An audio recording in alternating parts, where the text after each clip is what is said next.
Angel the series has to be one of the best TV dramas to hit the 2000s. This series is my comfort watch, and I have seen every episode since I was 5 at least a million times over, which has led me to collect the series on DVD. Fun fact, Angel has appeared on the Hulu platform since the 2010s and has never really disappeared off of it. It was on Netflix for a short period of time around 2014 and 2015, but if you are really interested in watching the series, you can find it on Hulu or Disney Plus to this day. What makes the series one of the best is the writing and how each actor plays the role so well. This has led the drama to have 87% on Rotten Tomatoes, which, to be fair, it has some dodgy effects. And in season 1, we get to see one of the behind the scenes crew staff in a fighting sequence with Angel. But the series also came out around the 2000s, which at that time, crazy effects on TV were not really seen other than X-Files. It's just gonna have to do. Angel is a spin-off of the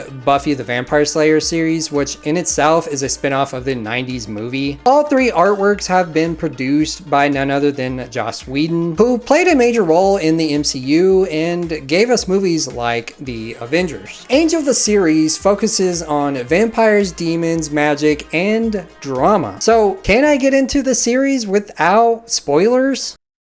Without making this video super long or overbearing with a lot of spoilers, I figured I would summarize each season, which there are 5 seasons, and leave it up to you to watch for yourself if you haven't seen this old series already. Season 1 begins with Angel, or David Boreanaz, who is also one of the main characters in the Bones series as well, which aired a year after the season finale of Angel. Angel would leave the love of his life behind to move to Los Angeles, and there's spoilers within that statement itself, but without going too much into detail, he left the love of his life because she was the love of his life, if that makes any sense. He would go on to meet the focal point of the series, which are Cordelia, Wolfram & Hart Law Firm, and fighting evil demons or vampires. Season 1 was pretty slow and at times cheesy with character development and freaking vampires, but it gave way to future seasons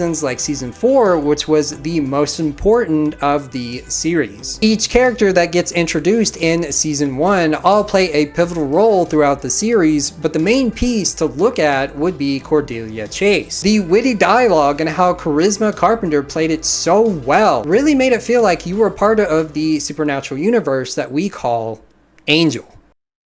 As the series progresses, season 2 of Angel would be where things take a really different turn. Old lovers of Angel come into play at the end of season 1, which makes him go off the deep end and turn against his friends that were also introduced in season 1. I do have to mention that throughout this series and Buffy the Vampire Slayer, we get a few crossover episodes which helps bring more of the story together for the series finale of Angel. We get to see the evil Angel, or Angelus, which is a pun on Los Angeles, or the more jealous side of Angel. Get it? Angel jealous? Angelus? This season gives us visuals of the 17 and 1800s and how the story unfolds for season 4. We also get introduced to other dimensions and a new character to the story who is more impactful towards the end of Angel, otherwise known as Fred, or Amy Acker, who played in the 2011 horror film The Cabin in the Woods. All these events around Angel and his crew led to what would be the more tragic season of the series, season 3. The most devastating season, season 3 of Angel, brings us heartbreak, but also a set of events that give us the most important season, which is 4. We get romance between Fred and Gunn, who were brought forth in season 1 and 2. Old vengeance that, without giving spoilers away, would be the focal point of character development within Angel himself. And does someone important have a kid? That would ultimately create a big event that made us fans really think about the decisions we make for ourselves. This This whole season is a roller coaster of pain, but also an understanding that forgiveness is better than vengeance. There's also a lot more demons, psychic power, and torn friendships that make you glued to what will happen in the next episode. All of this tragic loss and supernatural power gives us preparation for the next season. While season 3 does feel like most scenes were filmed in one setting, like where Angel resides, and has less action, we get a storyline that would show us the truest side of who Angel is, which gives the audience more of an attachment to all of the events that will unfold in the next season.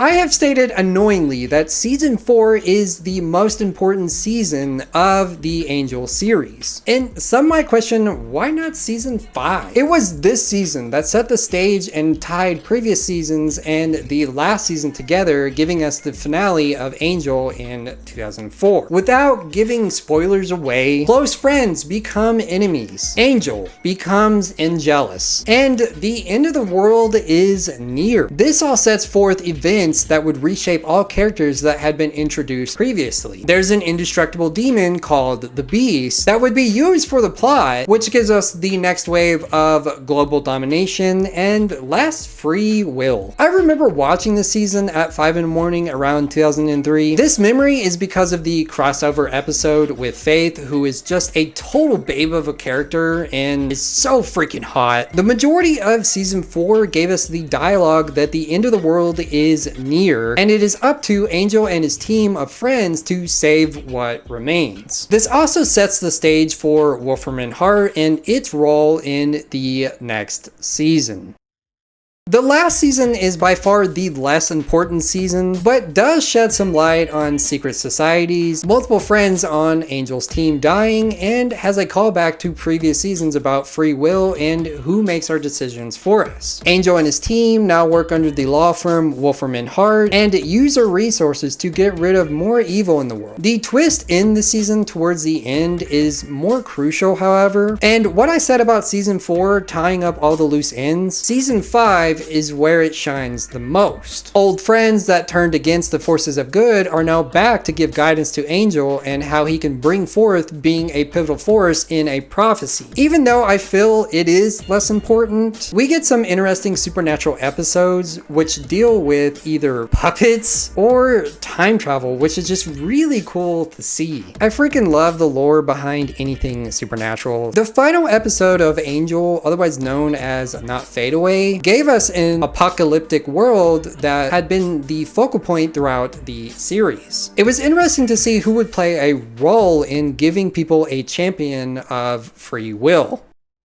Angel has become my favorite beloved series of all time. If you like demons, supernatural occurrences, medieval times, or vampire lore with some freaking witty dialogue, then this show has or will be your favorite as well. I've watched numerous interviews with the cast on YouTube. I constantly rewatch every episode like it's Grey's Anatomy, and while there has been rumors it would come back in some way, most of the cast has now left a mark on what it once was. You could really say that Buffy and Angel all kind of tie in together with the MCU because of Joss Whedon. If you look at the story behind Angel, you will see the similarities between the MCU and this franchise. This show was a big part of my childhood, and its witty humor, while also harping on a more nerdy approach, has made me love the series, but also made me become one of its biggest fans. So does that mean that I have free will, or is it part of a bigger plan that is totally out of my control?